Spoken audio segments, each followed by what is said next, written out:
Cellulitis என்றால் என்ன? நம்மளுடைய கை கால் பகுதியில சருமத்திலிருந்து உள்ள போனோம் அப்படின்னாங்க, ஃபர்ஸ்ட் சருமம் இருக்கும். அதுக்குள்ள சப்குட்டேனியஸ் டிஷ்யூ இல்ல ஃபேட்டி டிஷ்யூ இருக்கும். அதுக்குள்ள ஃபேஷியா அப்படின்ற போர்வை இருக்கும். அதுக்கப்புறம் தசைகள், அதுக்குள்ள எலும்பு இருக்குங்க.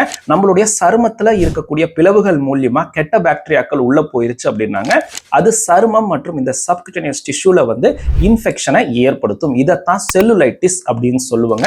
இந்த செல்லுலைட்டிஸ் கால் பகுதியில தான் ரொம்ப காமனா ஏற்படுங்க. பாதிக்கப்பட்ட பகுதியை நம்ம பார்த்தோம் அப்படின்னாங்க, ரொம்ப வீங்கி இருக்கும், சிவந்து போகி இருக்கும், ரொம்ப ஷைனிங்கா மினுமினுக்கிற மாதிரி இருக்கும், தொட்டா ரொம்ப சூடாக இருக்கும். இதை லோக்கல் ரைஸ் ஆஃப் டெம்பரேச்சர் அப்படின்னு சொல்லுவாங்க.